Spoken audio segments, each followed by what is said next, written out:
ప్రస్తుతం కూటమి ప్రభుత్వంలో ఏదైతే మీరు విస్తృతంగా ప్రజల్లోకి ప్రసార మాధ్యమాల ద్వారా, సోషల్ మీడియా ద్వారా, మీ ప్రెస్ మీట్ ద్వారా మోస్ట్ ఆఫ్ ద పర్సంటేజ్ ప్రజలకి అర్థమయ్యేలాగా ఆ కరెంటుకు సంబంధించిన విద్యుత్ అవినీతి అనేదాన్ని మా ప్రేక్షకులు వివరిస్తారు. ఓకే, విద్యుత్ అవినీతి అనేది చాలా పెద్ద సబ్జెక్టు.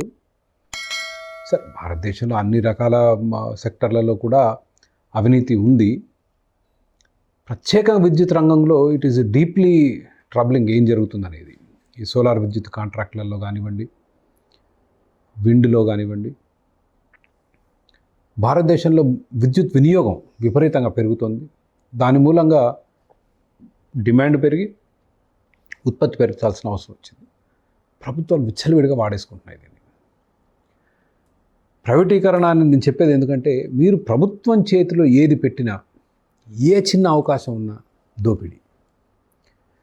ప్రత్యేకంగా విద్యుత్ రంగంలో మనం చూస్తున్నాం. సరే, లిక్కర్లో కనిపిస్తుంది. మీరు ఏ రంగంలో ఏలుబట్టండి, అసలు అవినీతి లేకుండా ఉండదు. కాబట్టి నేను అనేది, నా ప్రధానమైన సిద్ధాంతం ప్రభుత్వ భూమిక సమాజంలో చాలా తక్కువగా ఉండాలి అని చెప్పేది. ఎందుకంటే ఇందుకే, ఇదే ఉదాహరణ. వాళ్ళకి ఏ మాత్రం కొంచెం సంధించినా దోచుకోవటం మొదలవుతుంది. పోటీ లేని వాతావరణం ఉంటుంది. వాళ్ళ మోనాపులి, గుత్తాధిపత్యం ఉంటుంది. ప్రభుత్వం అంటే గుత్తాధిపత్యం, ఇంకెవరు ఉండరు, వేరే వాళ్ళు రానివ్వరు. ఆ గుత్తాధిపత్యాన్ని అడ్డు పెట్టుకొని దోచుకుంటారు. పేరుకే ప్రైవేటీకరణ ఇవన్నీ మాట్లాడతారు, కానీ మళ్ళీ ప్రైవేటీకరణ కూడా దోపిడీకే వాడుకుంటారు. దోపిడీ కూడా త్రూ రూటింగ్ అదే మళ్ళీ అక్కడికే వచ్చింది. నేను చిన్న అంశాన్నే ఎంచుకోవటం జరిగింది. ఇంకా చాలా సంవత్సరాలుగా మనం వింటున్నాం, పేపర్లలో వస్తుంది అవినీతి అని. విద్యుత్ వ్యవసాయ ట్రాన్స్ఫార్మర్లు అని ఒక చిన్న అంశాన్ని ఎంచుకొని దాంట్లో ఎటువంటి అవినీతి జరుగుతుందని కొంత లోతుగా పరిశోధన చేసి అది బయట పెట్టాను. But the actual scam could be much bigger. Conductor అంటే మన వైర్లు, పోల్సు, స్మార్ట్ మీటర్లు మీరు విన్నారుగా. స్మార్ట్ మీటర్లో అసలు మామూలు అరాచకం దోపిడీ కాదు. అరాచకం అంటే అరాచకం చేస్తున్నారు. సౌర విద్యుత్ కాంట్రాక్ట్లు మీరు విన్నారుగా. సెకీ, అదాని, అది 1,00,000 కోట్ల స్కామ్ అన్నారు. జగన్మోహన్ రెడ్డి గారు 1,750 కోట్ల లంచం తీసుకున్నారని అమెరికా, ఏ సంబంధం అమెరికా వాడికి జగన్మోహన్ రెడ్డి గారి మీద కోపమా? 1,750 కోట్ల రూపాయలు జగన్మోహన్ రెడ్డి గారు తీసుకున్నట్టు అమెరికాలో వాడు న్యూయార్క్లో ఉంటే రాశాడు. వేశారు కోర్టులో కేసు ఆధారాలతో. అంటే ఆధారాలు మనకు బయట పెట్టలేదు, మా దగ్గర ఆధారాలు అంటే కోర్టులో వేశారు. ఎందుకంటే దే డోంట్ రివీల్ ఇట్. ట్రయల్కి వచ్చినప్పుడు ఆధారాలు బయటకు వస్తాయి. అవి కాక మళ్ళీ ఇతర కాంట్రాక్ట్లు, అదొక సోలార్ విద్యుత్ కాంట్రాక్టు. ఇప్పుడు మొన్న యాక్సిస్ ఎనర్జీ అని ఒకటి చేశారు, ఇంకా చేస్తూనే ఉన్నారు. అది మళ్ళా 25 సంవత్సరాలండి. ఇప్పుడు మనకు ఒకప్పుడు 15-18 రూపాయలు యూనిట్ ఉండేది సోలార్ పవర్. ఈరోజు మీరు నమ్మరు, డే టైము ఆల్మోస్ట్ ₹1.50 కూడా దొరుకుతుంది. ఫ్రీ మార్కెట్లో, ఎక్స్చేంజ్లో 50 పైసలు కొనుక్కోవచ్చు. మన ప్రభుత్వాలు 25 సంవత్సరాలకు రాస్తున్నాయండి కాంట్రాక్ట్లు. అసలు రైతుల దగ్గర మీరు ఏదైనా ఉత్పత్తి చేయండి, మేము శుభ్రంగా కొని ఎప్పటికప్పుడు డబ్బులు ఇస్తాం అంటే అసలు ఎంతమంది రైతులు సంతోషిస్తారు? చాలా బీడు భూములు ఉన్నాయండి. అనంతపూర్లో కానివ్వండి, కడపలో కానివ్వండి, కర్నూలులో కానివ్వండి, మహబూబ్నగర్లో కానివ్వండి, నల్గొండలో, మా దగ్గర కూడా there is so much land that is empty that they can use. ఇవేవి చేయట్లేరు. బట్ విద్యుత్తులో ఆ ఒక్క అంశం ఎందుకు ఎంచుకున్నా అంటే, ఆధారాలు సేకరిద్దాం ఎట్లా జరుగుతుంది దాన్ని 5 అంచెల్లో. వాళ్ళు క్విక్లీ సమ్మరైజ్. 5 అంచెల్లో కరప్షన్ ఎట్లా చేస్తున్నారంటే, ప్రభుత్వం ఏదైనా పరికరాలు కొనేటప్పుడు, ఉదాహరణకు మీ కెమెరా ఉంది, మీరు కెమెరా కొనేటప్పుడు వారంటీ ఇస్తాడుగా. సరే, పేరెన్నిక కన్నా కంపెనీ అయితే వాడు వారంటీ ఆనర్ చేస్తాడు. సో ప్రభుత్వానికి నమ్మకం లేదు కాబట్టి ఒక ట్రాన్స్ఫార్మర్ కొన్నప్పుడు 5 సంవత్సరాలు వారంటీ అడుగుతారు. 5 సంవత్సరాలు వారంటీ ఇస్తాడు. 2 ఏళ్ళ తర్వాత పాడైంది, వ్యాపారం దివాళా తీసి మూసుకొని వెళ్ళిపోతాడు. ఎట్లా మీకు ఎవరు ఇవ్వాలి వారంటీ? ఎవరు ఆనర్ చేయాలి? ప్రభుత్వం ఏంటంటే గ్యారంటీ ఇవ్వాలి, బ్యాంక్ గ్యారంటీ. మేము 10 కోట్ల రూపాయల సామాగ్రి కొంటే ₹1,00,00,000 బ్యాంక్ గ్యారంటీ ఇస్తే మీరు చేసుకోవచ్చు, కండిషన్. అట్లా ఈనాడు రాసిన వార్త ఒకవేళ వాస్తవమే అనుకుంటే, వాళ్ళు రాసింది ఏంటంటే, జగన్మోహన్ రెడ్డి గారు షిరిడి సాయి అనే కంపెనీకి ₹92,000 కాంట్రాక్ట్లు ఇచ్చారని రాశారు. అది వాస్తవం అనుకుంటే, ఆ సామాగ్రికి అన్నిటి కూడా 5 సంవత్సరాల వారంటీ అనుకుంటే 92 10 అంటే 10% అంటే 9,000 కోట్ల గ్యారంటీ ఇవ్వాలి. నేను 92 కోట్లు వ్యాలిడేట్ చేయలేదు సార్, 10,000 కోట్లు అనుకోండి. 10,000 కోట్లు అంటే 1,000 కోట్ల గ్యారంటీ ఇవ్వాలి. ఏం మార్చారు? 20 కోట్లు ఇస్తే చాలు అన్నారు. 20 కోట్లు ఇచ్చి విచ్చలవిడిగా వ్యాపారం చేసుకోవటం. ఓకే, అయిపోయింది. నెంబర్ 1. రెండో దశలో మరి పోటీకి ఎవరు రాకూడదు. మనోళ్ళ కంపెనీ అందరు పోటీకి వస్తే మరి మనోడు ఎట్లా లాభపడాలి? కాబట్టి రకరకాల ఆంక్షలు. ఏమంటాడు? మీ దగ్గర ఓ 10 రకాల డిపార్ట్మెంట్లు ఉండాలంటాడు. ఏంటి?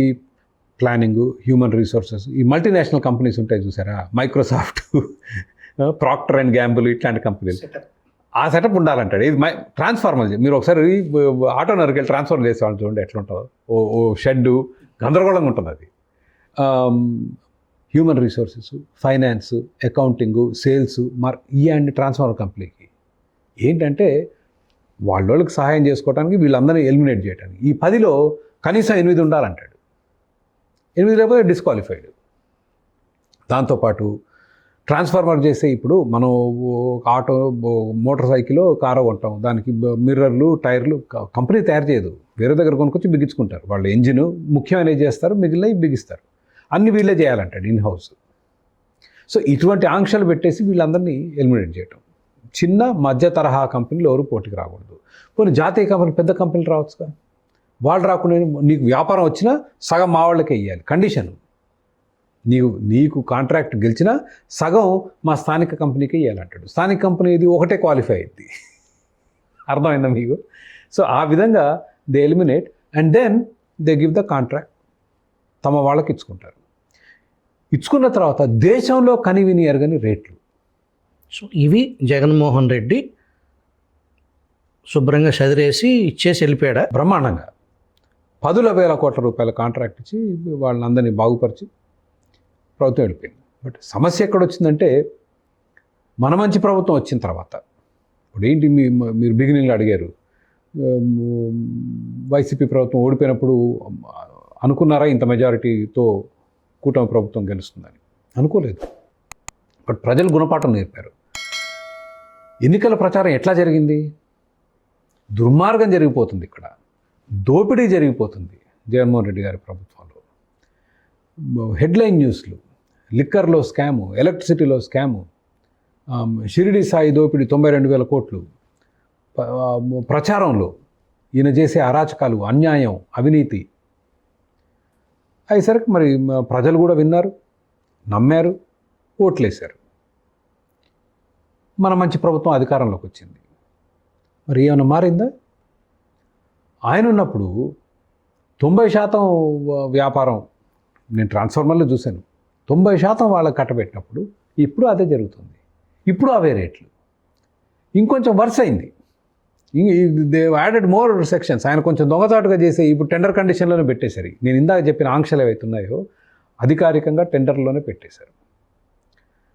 పెట్టి దోచిపెడుతున్నారు.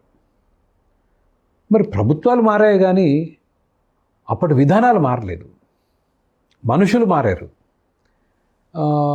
మరి ప్రజలు ఎక్కడ పోవాలో నాకు తెలియదు. I don't know, I'm confused. అది ప్లస్ ఇప్పుడు మీరు అనుకోవచ్చు నేను మోపుతున్న అభియోగం. నేను మోపలేదండి అభియోగాలు. ఎన్నికల ప్రచారం మీరు చేశారు.